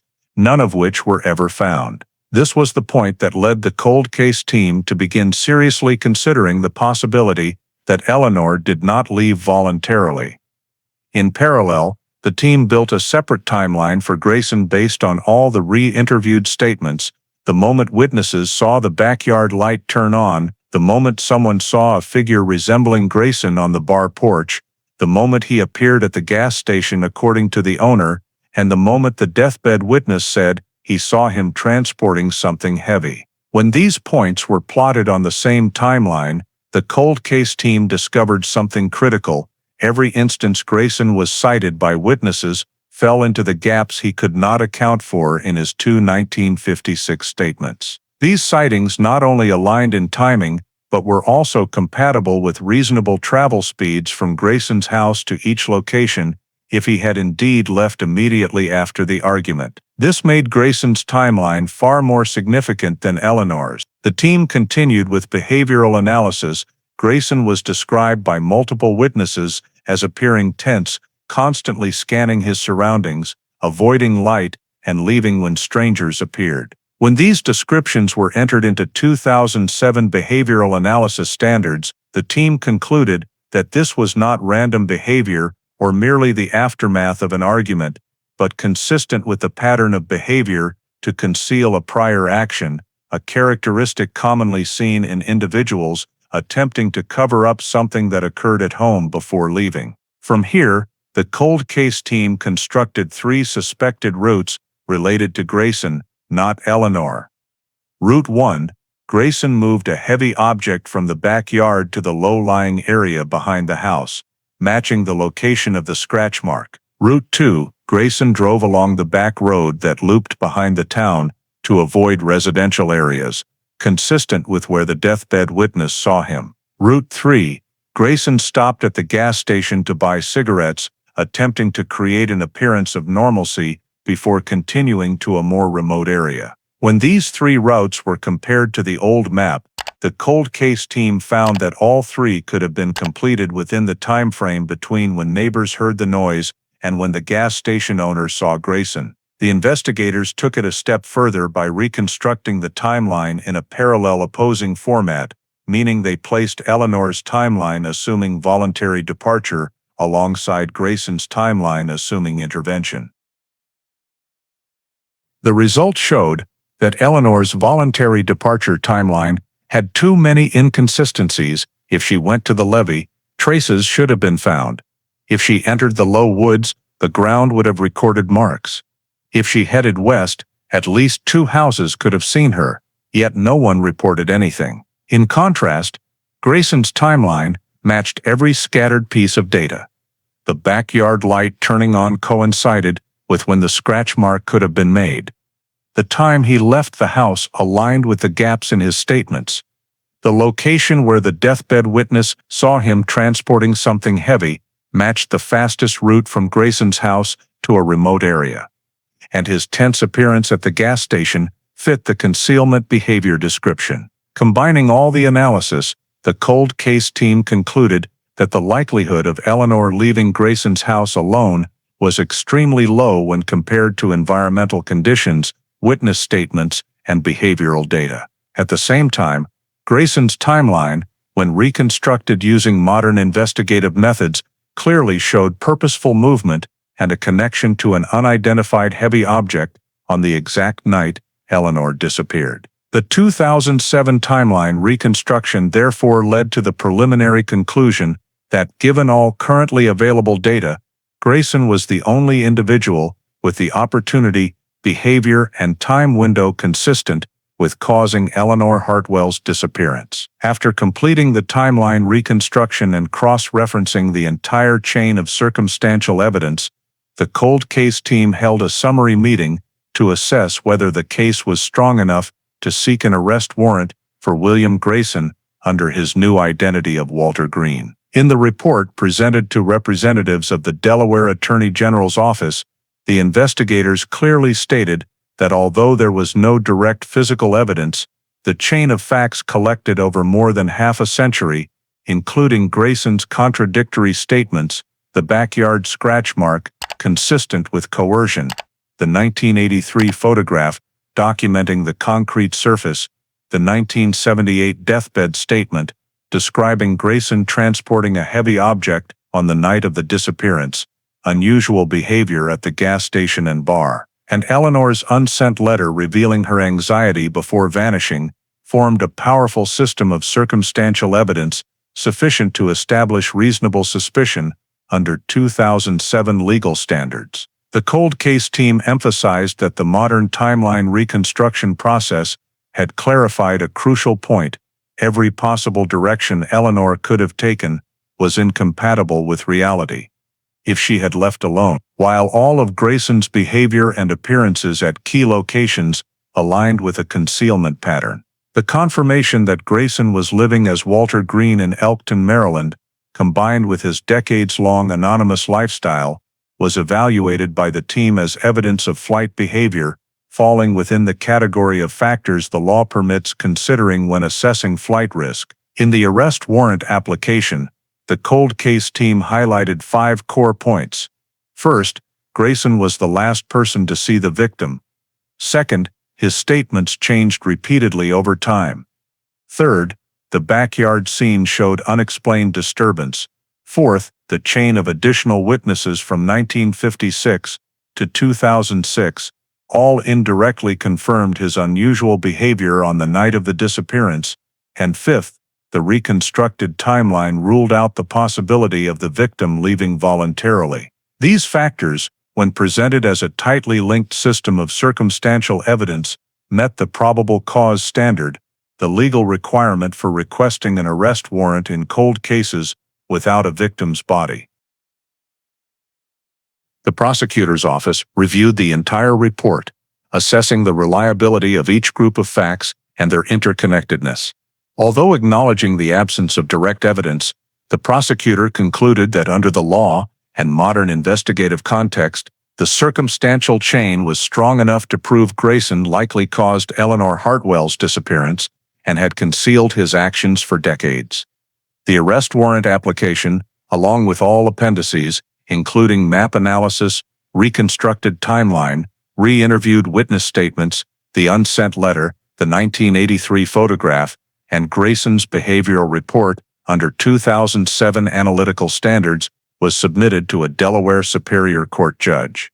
After reviewing the file in a closed hearing, the judge ruled that the system of evidence was sufficient to constitute legal grounds for issuing a formal arrest warrant for William Grayson, currently using the name Walter Green, on the justifiable belief that he was directly involved in Eleanor Hartwell's 1956 disappearance. The warrant was signed in late fall 2007, marking the first time in over half a century that Delaware authorities had a legal tool to take concrete action against the sole suspect in the case, a major turning point in resolving this long-dormant cold case. Maryland to execute the arrest of William Grayson, now living as Walter Green, at his small house on the outskirts of Elkton. The planning was carried out meticulously to prevent the suspect from fleeing, given that his file showed he had lived covertly and changed residences multiple times, indicating experience in evading surveillance. Maryland police provided surveillance information gathered over several days, Grayson lived quietly, with little interaction, almost only leaving the house early in the morning to buy groceries before returning and staying put. When the timing was set, the cold case team and Maryland support units deployed the arrest team in the early morning when the suspect would be least alert.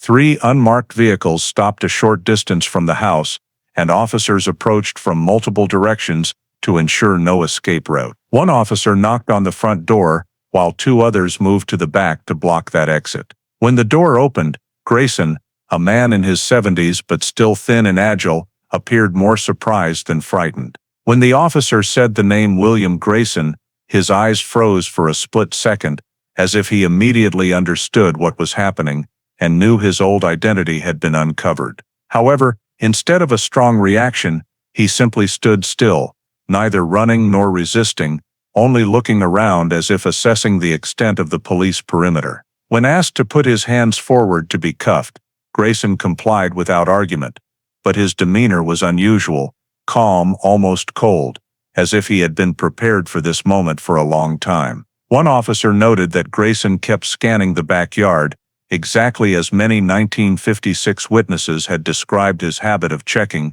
to ensure no one was watching. As the arrest team explained the reason and read the warrant, Grayson did not deny his former identity. He only sighed and said he didn't think Delaware still remembered that.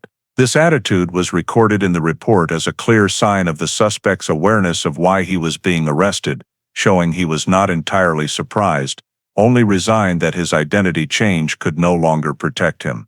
The cold case team closely observed his reactions.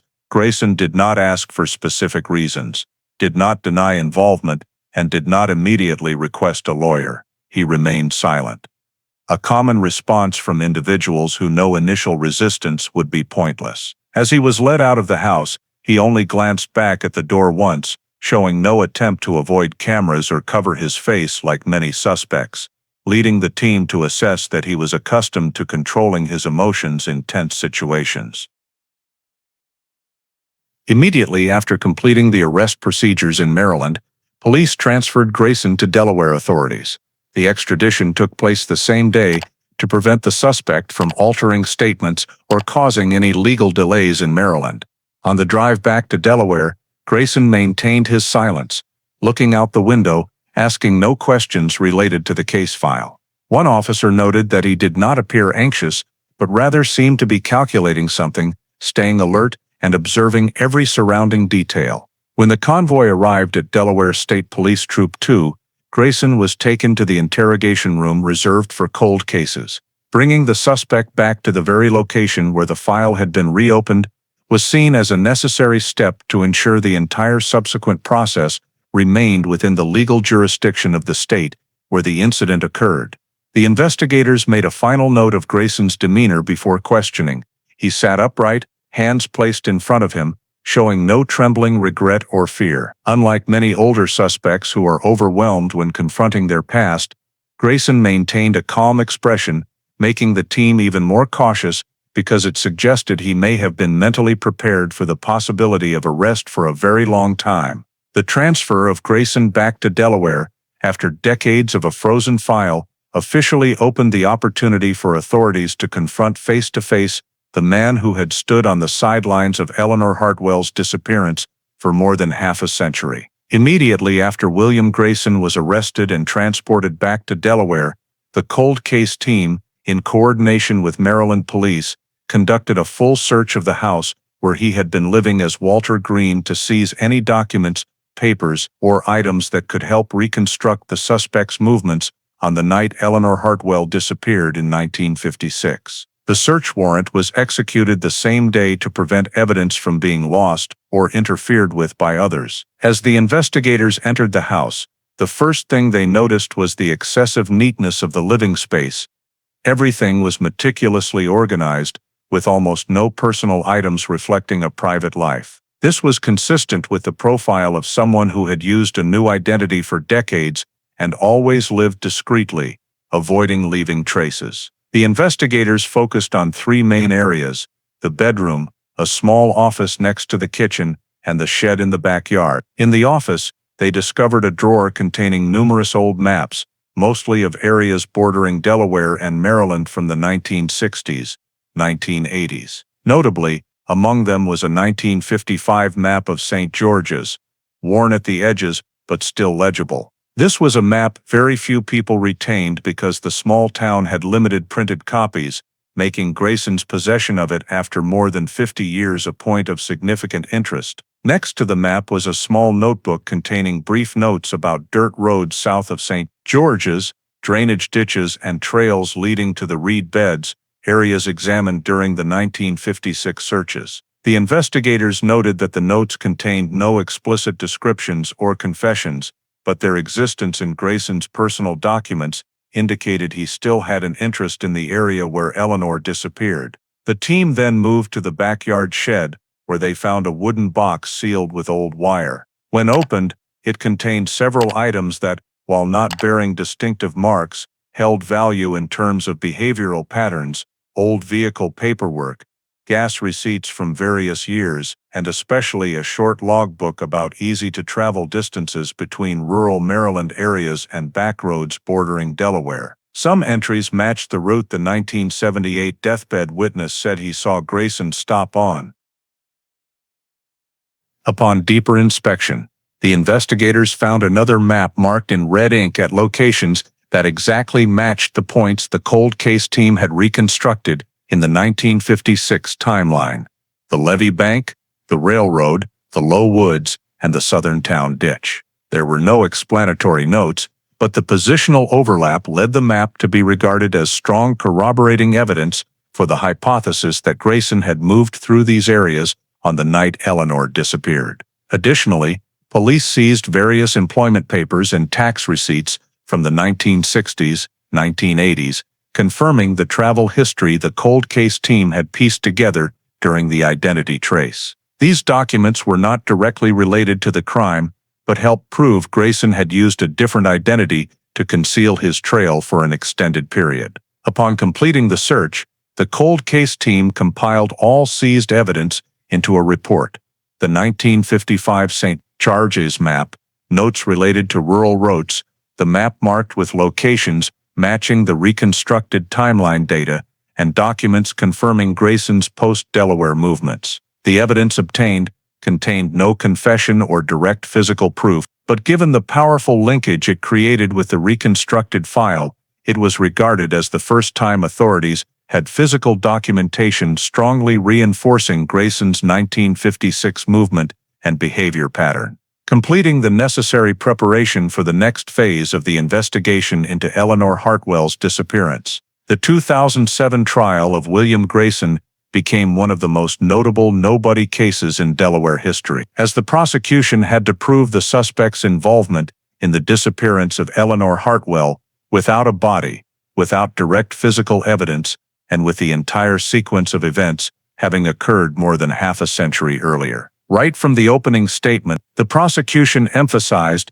that the case was built on a chain of circumstantial evidence stretching from 1956 to 2007, where each individual piece of data lacked sufficient weight on its own, but when examined as a continuous system, formed a complete picture of concealment, contradictions, and unusual movements by Grayson. The prosecution began with a reconstructed 2007 timeline, presenting to the jury the full chronology based on old maps, witness statements, and behavioral markers. They clearly demonstrated the prolonged argument between Eleanor and Grayson based on neighbors' accounts, pointing out that the time Eleanor left Grayson's house did not match his statements at any point. The prosecution then displayed diagrams reconstructing 3 suspected routes, explaining why none of them fit the scenario of Eleanor leaving on her own. If she had headed toward the dike, footprints should have appeared on the soft ground. If she had gone into the low woods, movement in the dark would almost certainly have left slide marks or disturbed vegetation. If she had gone west, at least one of the houses along that route would have seen her. None of that happened. Next, the prosecution placed Eleanor's timeline alongside Grayson's appearing at a gas station during a gap in time, appearing near a bar at a time that contradicted his statements, and especially being seen by a dying witness while transporting something heavy. This sequence was described by the prosecution as a seamless line of conduct aimed at removing the victim's presence from the residential area. After the timeline portion, the prosecution moved to the group of witness evidence. They called witnesses from 1956, now all elderly, to testify about unusual backyard lights, sounds like something being dragged, and a figure hurriedly leaving Grayson's porch. Although each person's memory had faded somewhat, the prosecution focused on the common threads. Everyone described the same sense of something wrong, the same tense behavior from Grayson, and the same unaccounted-for window of time. When the gas station owner was called, he described Grayson as more nervous than usual, constantly glancing through the glass, a reaction the prosecution characterized as typical of someone checking whether the act they just committed had been noticed. The bar witness was called next, and confirmed that a man resembling Grayson left immediately when others appeared, showing fear of being seen, a detail that matched the behavioral description in Eleanor's letter. Turning to documentary evidence, the prosecution presented Eleanor's unsent letter to a close friend, in which she wrote that she did not feel safe whenever she was near Grayson, and described his erratic, controlling, and quick-tempered demeanor. The prosecution explained that the letter was not an accusation but a psychological record reflecting motive and context before the disappearance, and it was entirely consistent with later witness testimony and the contradictions in the timeline. Next, the prosecution introduced a photograph discovered in 1983 showing a light-colored streak on the concrete patio behind Grayson's house that matched the shape of a long scratch mark police had noted in 1956. The prosecution did not claim this was definitive proof of criminal activity, but used it as evidence that the backyard area had been disturbed on the exact night of the incident, and that Grayson had stated he did not use the back door that night, a statement proven questionable. Another document highlighted by the prosecution was a 1968 memo by a young officer who had noticed dense contradictions in Grayson's statements when cross-checking timelines. The prosecution called this evidence that inconsistencies in the statements were not due to faded memory over time, but existed from the very beginning, in the period closest to the truth. When the 1968 memo was compared with the 2007 reconstructed timeline and witness statements, the investigation team showed consistency, all independently confirmed that Grayson's statements did not match reality on multiple levels. At the end of their presentation, the prosecution displayed maps and notebooks seized from Grayson's Maryland home in 2007, including a 1955 St. Georgia map, notes marking routes that matched the suspected areas, and a red pen map circling the location the dying witness had once described. The prosecution argued that no one accidentally keeps a 1955 St. Georgia map while living under a new identity for 50 years unless the past is directly tied to conduct that needs to be hidden. After the prosecution rested, the defense immediately countered with the fundamental arguments of no-body cases. No body means it cannot be established that Eleanor is dead. No physical evidence means criminal conduct cannot be proven. No forensic traces exist because of the passage of time, and no witness actually saw Grayson harm Eleanor. They argued that witness memories after more than 50 years cannot be reliable. That sounds, lights, and shadows could all be coincidences, that Eleanor's letter only reflected personal emotions rather than real danger, and that the maps found in Grayson's home could simply be a hobby of collecting old papers. The defense stressed that investigators had stitched together disconnected fragments and turned them into the only story that benefits the prosecution, and that this is the greatest risk in no-body cases, gaps filled by assumptions rather than evidence. They further argued that Grayson's use of a new identity was not a sign of guilt, as many people in the 1960s changed names for personal reasons or to start fresh, especially manual laborers with no family ties. Regarding the dying declaration, the defense said the vague memory did not meet evidentiary standards regarding the scratch mark. They said its timing could not be proven and nothing linked it to Eleanor. Finally, the defense concluded that the entire case only proved Eleanor disappeared after meeting Grayson, not that Grayson caused it, and reaching a conclusion based on a chain of speculation was unacceptable. When both sides finished their presentations, the jury faced two opposing systems of reasoning. One side, a tightly linked chain of circumstantial evidence, creating a picture of serious conduct spanning half a century. The other side, arguments emphasizing the absence of a body and direct traces, centering on the presumption of innocence. In a portion permitted by the court to provide the victim's family perspective and motive context, Nina Hartwell, Eleanor's youngest daughter, took the stand as a witness, supplying background data for the psychological analysis of Grayson during the period her mother was still alive. Drawing on preserved family documents and accounts passed down from her father and older brother, Nina clearly described Grayson's abnormal patterns in the period when Eleanor regularly visited him before 1956. Nina explained that although she was very young at the time and had no direct memory of events, the family records showed a consistent behavioral pattern. Eleanor repeatedly returned home, tense after seeing Grayson, often saying, "We need to limit contact with him," but not wanting to make an issue of it for fear of affecting relationships in the small St. George community. Nina quoted her father's old diary, in which he noted that Eleanor had twice canceled plans to meet Grayson because she felt uncomfortable with his controlling attitude, which aligned with the content of the unsent letter the court had already heard from the prosecution. Nina also provided additional information about behavioral patterns she had gathered while researching the case. Grayson would suddenly appear at small-town events Eleanor attended, even though he had never shown interest before. On several occasions, he stood at a distance watching rather than interacting, normally creating the impression of surveillance rather than ordinary socializing.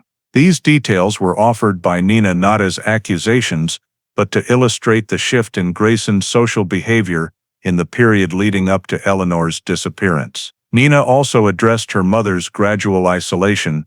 Eleanor had confided to Nina's older sister that she felt Grayson became angry when she did not meet the expectations he set, and that at times she clearly sensed a threat, but did not know how to extricate herself from a relationship that was sliding into abnormality. The family life records Nina provided, old letters, Eleanor's small notes, short diary entries, and accounts from deceased relatives were used by the prosecution to prove that Eleanor's psychological state before disappearing was inconsistent with the defense hypothesis that she left voluntarily. Those records showed Eleanor had no reason to disappear of her own accord, and that her relationship with Grayson was deteriorating in a tense direction. When asked why she had pursued the case so determinedly, Nina replied that she believed the way Grayson appeared, then vanished from Delaware, and lived under a new identity for more than half a century, reflects a clear pattern of evasion, and that his continued possession of the 1955 St. George's map and notes related to the search area was too abnormal to be considered coincidence. Although Nina did not directly accuse Grayson, her presentation based on life records and family documents provided an important additional layer of data for psychological analysis, reinforcing the model of unstable, controlling, and threatening behavior by Grayson in the weeks leading up to the night Eleanor Hartwell disappeared. As the weeks-long trial reached its final stage, the jury was asked to weigh the entire system of circumstantial evidence presented by the prosecution, including the 2007 method reconstructed timeline, witness statements re-interviewed after more than half a century, Eleanor's unsent letter showing a threatened state, the 1983 photograph capturing the scratch on the concrete patio behind Grayson's house, the 1968 memo about ongoing contradictions in statements, and the maps and documents seized in 2007 in Maryland, against the defense argument that the absence of the victim's body, absence of direct traces, and lack of forensic evidence meant the case could not meet the burden of proof for a crime. After 3 days of deliberation, The jury announced they had reached a verdict, and the courtroom fell into a silence, as if nearly 60 years of history were waiting to be unlocked. The judge read the decision. William Grayson was found guilty on the two main charges, kidnapping in the first degree and unlawful restraint, based on a chain of circumstantial but tightly connected evidence showing he had deprived Eleanor Hartwell of her liberty on the last night she was seen, caused her unexplained disappearance, and deliberately concealed his actions for decades by leaving Delaware, changing his identity, and avoiding leaving traces. The judge emphasized that although the law requires a high degree of certainty to convict on murder, the absence of a body or direct traces meant the court did not reach the legal threshold required to conclude homicide, no matter how persuasive the surrounding circumstantial evidence. Therefore, the court did not convict Grayson of murder, but clarified that this verdict did not mean Eleanor left voluntarily or is still alive. It simply reflected the legal boundary in no-body cases. When pronouncing the sentence, the court explained that the seriousness of the offense, particularly the deprivation of liberty that resulted in the victim never reappearing, combined with the decades-long concealment, increased Grayson's criminal responsibility. Ultimately, the court imposed 12 years imprisonment, the maximum penalty under the kidnapping and unlawful restraint framework, in a context where death could not be proven. The sentence elicited mixed reactions in the courtroom. Some felt the penalty was disproportionate to Eleanor's disappearance, while others saw it as a breakthrough that a disappearance more than half a century old could still be resolved legally. Grayson, upon hearing the verdict, remained as calm as he had throughout the trial. He did not protest, showed no agitation, only stared straight ahead and clasped his hands on the table, staying silent while his attorney took notes for the planned appeal. This verdict marked the first time in over 50 years that the Delaware justice system officially acknowledged that Eleanor Hartwell did not disappear randomly and that Grayson's actions on the night in 1956 met the elements of a criminal offense, even though the full shadow of the truth remained undetermined. The sentence handed down to William Grayson quickly created strong ripples throughout the Delaware community, especially in St. George and Newcastle County, where Eleanor Hartwell's disappearance had cast a shadow over generations. Just hours after sentencing, local newspapers and regional television stations unanimously covered the rare nobody case resolved after more than half a century. Some media outlets viewed it as proof of the ability to solve cold cases with modern investigative methods, but many articles focused on the serious failures of authorities in 1956, questioning why a case with numerous red flags was closed so quickly and forgotten for so long. Residents of St. Maur, Georgia displayed clearly divided reactions. Longtime families expressed relief that a legal conclusion, albeit incomplete, had finally been reached for an incident that had been town folklore for decades. However, another segment voiced the opinion that a 12-year sentence was far too light given the actual outcome. A woman vanished without a trace and never found. Many elderly residents recalled strange details from that 1956 night: the backyard lights, odd noises, Grayson's unusual appearances at late-night locations. In hindsight, they felt frustration that what they once dismissed as vague hunches turned out to match the 2007 evidence chain, and they wondered why police, at the time, had not pursued it more aggressively. Within Delaware's legal community, the trial was regarded as a classic example of the evolution of investigative thinking.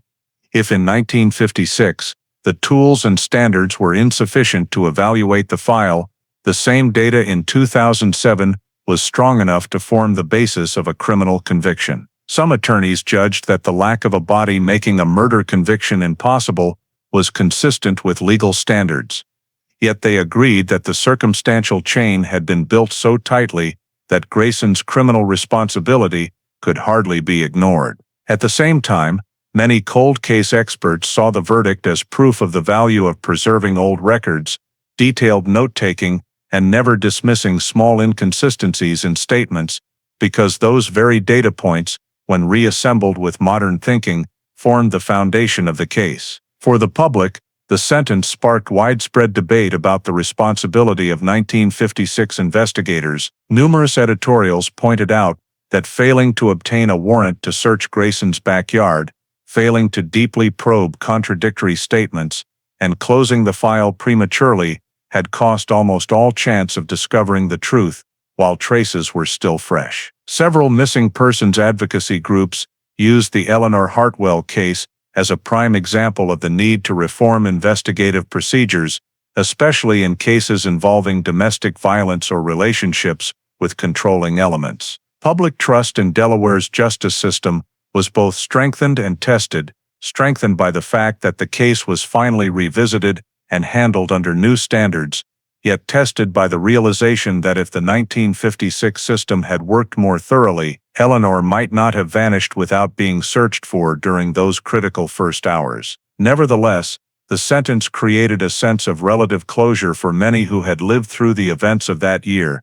They felt that even though justice arrived late, it still carried the meaning that Delaware's unresolved stories would no longer be treated as forgotten shadows, but could be revived when there is enough information, enough method, and enough determination. After the verdict was announced, and the ripples in the community gradually subsided, the Delaware State Police officially completed the closure of the missing person file on Eleanor Hartwell, a case that had lingered for more than 5 decades in a state of delay, interruption, and covered in the dust of time. The file closure process followed the standard procedure for cold cases that have received a legal resolution. All documents were reorganized, newly indexed, and moved into the resolved case archive, accompanied by the final investigative summary compiled by the 2007 task force.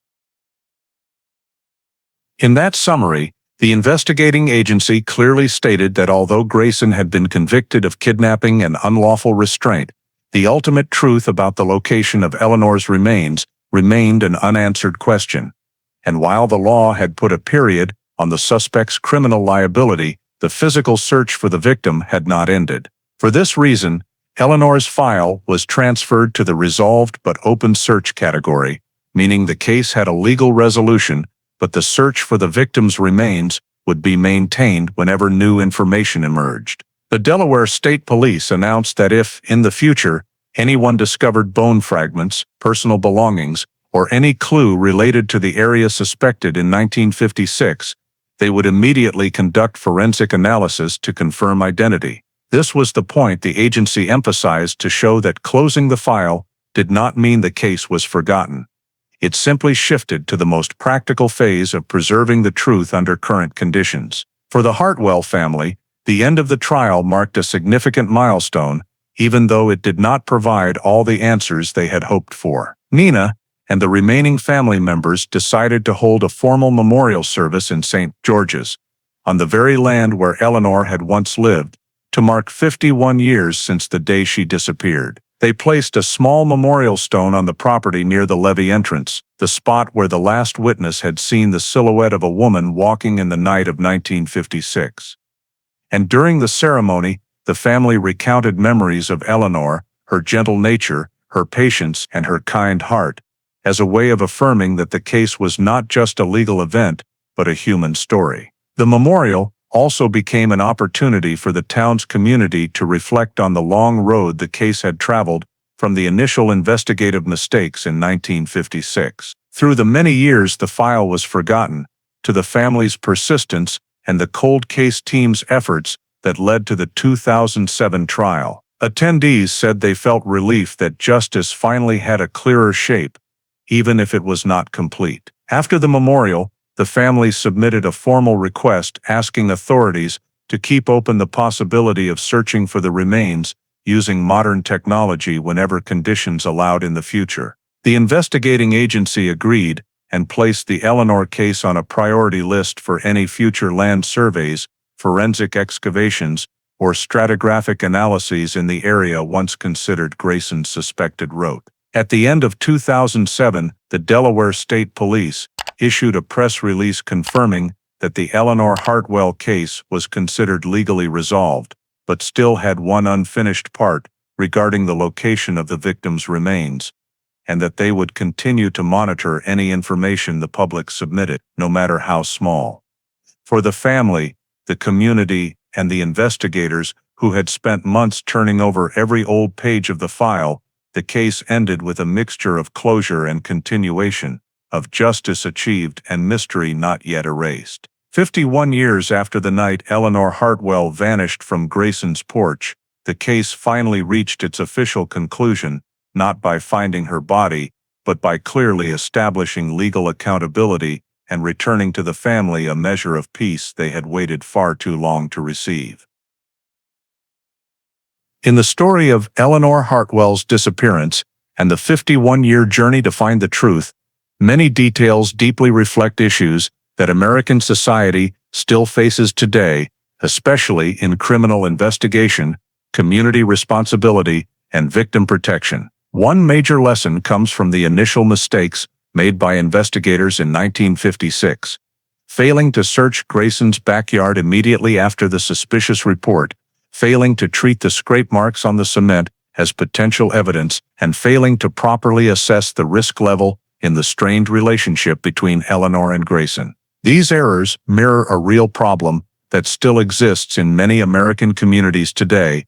When a female victim expresses unease in a personal relationship, that fear is often downplayed or treated as a private matter. Eleanor's unsent letter, in which she wrote that she no longer felt safe around him, serves as a powerful reminder that warning signals from victims must be believed and acted upon immediately, not merely noted. Furthermore, the silence of some witnesses in 1956, such as the man who, on his deathbed 22 years later, finally admitted he had seen Grayson moving something heavy on the night of the disappearance, reveals the lingering fear in many American communities of getting involved in someone else's business. A safer society requires every individual to be willing to report anything unusual. Finally, the 2007 cold case team's effort reminds us that justice does not always arrive on time, but it can be restored when authorities are persistent, willing to correct past mistakes, and apply modern methods. Therefore, the greatest lesson from Eleanor Hartwell's story is believe victims when they speak. Do not stay silent when you see something wrong, and demand that the justice system be transparent, willing to correct errors, and place truth above any time limit. This is not just a lesson from the past, it remains vitally important in the United States today. Thank you for following this story that spanned more than half a century. If you found it meaningful, please don't forget to subscribe so you won't miss the next cold cases. See you in the next video, where we continue the journey to uncover truths hidden by time.